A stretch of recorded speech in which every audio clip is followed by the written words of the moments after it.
Good evening, and thank you all for joining me. I'd like to start you off with a quote from Alexander Paul that says, "Electric cars aren't pollution-free. They have to get their energy from somewhere." I'd like for you to think about that during today's presentation. The purpose of my speech today is to convince you that now is not the time to purchase an electric car as your primary source of transportation. Even though some of you might already have your minds made up about buying a brand new electric car, at least consider some of these drawbacks before making your purchase. The three main topics I would like to cover are: 1, having your main or only car being electric is not practical yet; 2, battery technology is rapidly getting better; and 3, as manufacturing becomes more widespread, EVs will become cheaper.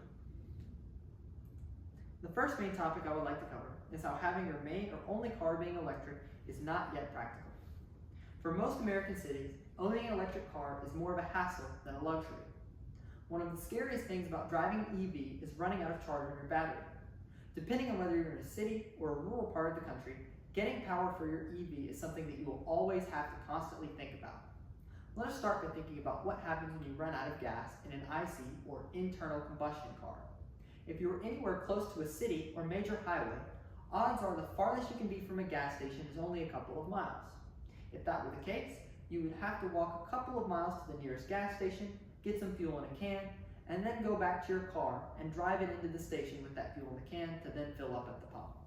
If you have AAA, then you could call and have someone bring you that can of gas in about 30 minutes or less. Now, if you were driving an EV and you ran out of battery, you are going to need a costly tow back to either your residence or the nearest charging station, which according to energy.gov could be almost 50 miles away in some rural parts of the country. When it comes to charging your car for daily use, let's look at the city of Charlotte because I assume most of you reside here. There were only about 60 public charging stations inside the 485 loop, and half of them are located very close to the heart of the city, according to energy.gov. Also, only 5 of these chargers are the Tesla supercharger. Therefore, unless you live right next to one of these locations, you are either going to have to park your car at an alternate location for hours at a time, or make the costly investment of putting one of these at your house. The final subject when it comes to charging your vehicle is going on a road trip. It's very possible to go a long distance road trip with an EV in 2023, but that does not mean it doesn't come without its difficulties. According to the U.S. Department of Transportation, Level 1 chargers can take 40 to 50 hours to charge an EV from empty, Level 2 chargers can take 4 to 10 hours, and Level 3, or the DC fast chargers, can do the job in 20 to 60 minutes. The two problems that stem from this is that at best you'll have to stop every 200 miles or so for about an hour to charge your car. And 2, that most EVs on the market today are not even capable of utilizing these fast chargers. So if you do not have one of the few EVs that can utilize them, it is almost completely impractical to make a road trip with it. And even if you do have one, you have to plan your route accordingly to hit these chargers along the way. This new route is going to add unnecessary travel time and distance to your journey when you could have just taken a gas-powered vehicle. The second main topic I would like to cover is how battery technology is rapidly getting better. As battery technology improves, each generation of electric car is going to depreciate much faster than combustion vehicles. Even though improvements in technology also lead to the depreciation of IC vehicles, it applies more heavily to EVs. The electric car is much newer technology, so it is going to improve much faster since ICs are getting closer and closer to maximizing their levels of efficiency. As author Charles Resnick explains in his article for Business Wire, making EVs available that perform the same as petrol or diesel vehicles, not only requiring the same time to recharge as it does to fill a tank with fuel, but also in offering the same sticker prices as conventional vehicles may be possible in the next 10 to 15 years. With that being said, it is a much better idea to wait for better EVs since the ones coming out this year will be borderline unusable in the next 10 to 15 years. Compare that to IC cars from a decade ago, and as long as they were taken good care of, they are completely viable for use today. Another big challenge EVs face is battery degradation. Lithium-ion batteries, though much better than the lead-acid counterparts used in IC vehicles, degrade after each charge cycle. This degradation means that you have less and less capacity each time you fill up your car. In his book, Managing Electric Vehicle Power, Samuel Davis explains the challenges when it comes to designing fuel cells for the electric vehicles by writing, proton exchange membrane fuel cells, or PEMFCs for short, can tolerate a small temperature variation.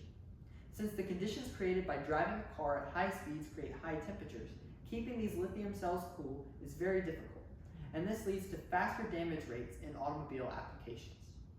So, once your battery degrades to the point at which you need to replace it, the price could be so expensive that it would be better off buying a brand new vehicle. The third topic I would like to cover are the future price trends associated with EVs. As manufacturing becomes more widespread, EVs will become cheaper. But as of now, they're unable to compete with lower-end IC cars. According to Karim Ahmad in his article for MakeUseOf.com, which is a website associated with modern technology, the low-end EV prices in 2022 were around $30,000, and the average EV price was around $60,000. Even though these lower-end cars are closer to being more affordable, they are very small and have a very short range.